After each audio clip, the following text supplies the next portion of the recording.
The Tennessee Valley Fair is up and running tonight. Take a look. You'll be able to see people moving throughout the Midway, having a lot of fun after the gates open there at around 4:30. But this after talks about where the fair is held, with part of Chilhowie Park potentially being sold to the Emerald Youth Foundation, and members in the East Knoxville community are taking steps to oppose it. The fair takes a full year to prepare for, with volunteers and seasonal crews involved.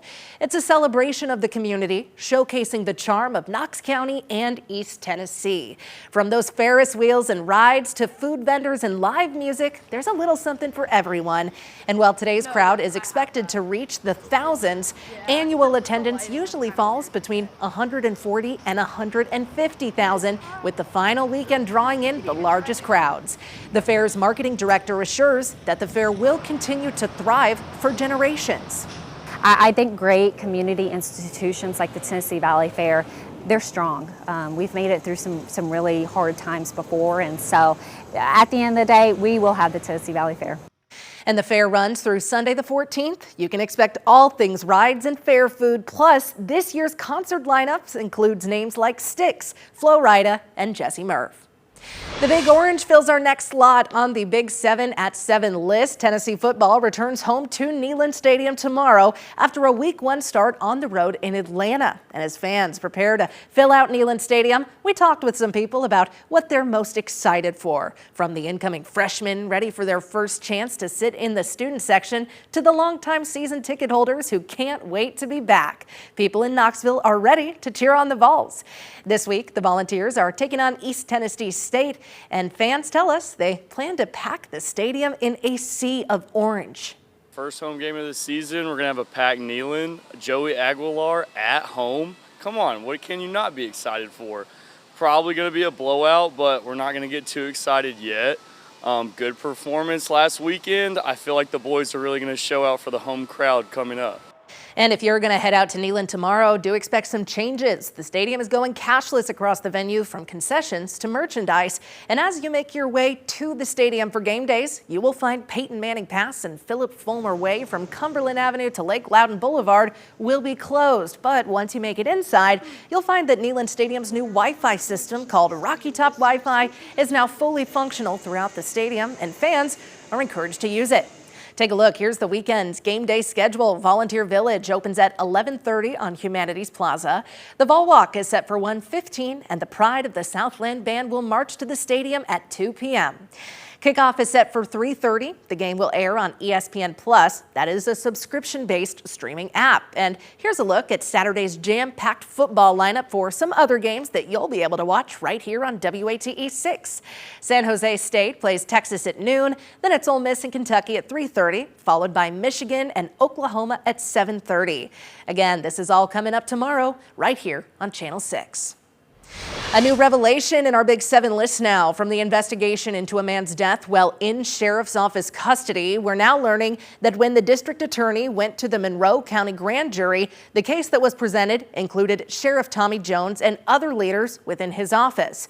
A grand jury docket we obtained shows Sheriff Jones at the top of the list, with 3 charges listed for the grand jury's consideration: criminally negligent homicide, aggravated neglect of an elderly adult, and official misconduct. However, the grand jury chose not to indict the sheriff on these counts. The grand jury also made the same decision for the county jail administrator, a jail captain, and a jail lieutenant. As we've been telling you, 7 people were indicted, including 5 sheriff's deputies and 2 nurses who work for Turnkey Health Care. And all 7 are expected to be in court for an arraignment next month. We, of course, will let you know what happens there. And as we've been telling you, Isbell, who was 74, died after being placed in a restraint chair while in Monroe County custody back in February. His death was deemed a homicide last month. And tonight, a new death at a different jail is on our Big 7 at 7 list. This time, it's the Union County Jail, where an inmate died. And tonight, the TBI is investigating. Agents say 37-year-old Justin Davis was found unresponsive in his cell on August 29th. He was taken to a nearby hospital, where he died several days later on September 4th. District Attorney General Jared Effler called in the TBI to work the case. The investigation's ongoing. We'll let you know what turns up. And more years in prison for a woman convicted in a big case that we have followed for years. Megan Boswell has now been sentenced to an additional 33 years behind bars on top of her current life sentence. She was found guilty on 19 counts in the death of her 15-month-old daughter, Evelyn, earlier this year. Evelyn's remains were found on a family member's property in March of 2020, a month after an Amber Alert was issued for her. Boswell was originally arrested for making false reports.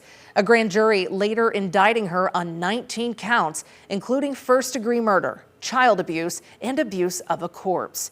Megan Boswell remains defiant, insisting that she's innocent.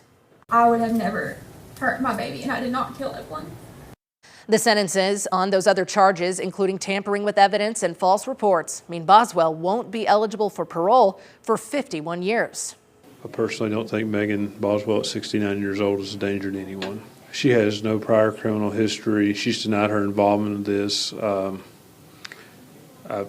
just don't believe that she would be a danger. I don't think the facts of this case really show that. The judge said Boswell showed no remorse, calling her a dangerous offender who viewed her daughter as standing in the way of the life she wanted. A big turn in the case against a suspended Lady Vol basketball player, Ruby Whitehorn, now accepting a plea agreement, which could eventually see her record wiped clean. We were there for her court appearance this morning. In exchange for judicial diversion, Whitehorn has agreed to plead guilty to 2 misdemeanors, aggravated vandalism, and trespassing. The more serious charges of domestic assault and aggravated burglary were dismissed.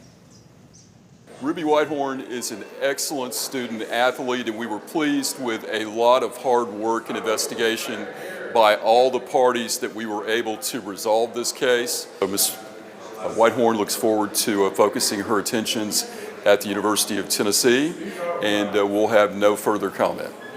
Following today's developments, it remains unclear if Whitehorn will be allowed to return to practice. A Knoxville man has now been convicted of stabbing 3 people at a Bearden bar back on New Year's Day. Prosecutors say 50-year-old Sean Hatcher punched and stabbed a woman after she told him to stop harassing another person. 2 men who tried to intervene were also stabbed. Police arrested Hatcher shortly after the attack near the Brickyard Bar and Grill. He's now facing up to 10 years in prison on each aggravated assault count at his sentencing next month. Officials say Hatcher is a repeat offender with prior felony convictions and ties to the Aryan Nation.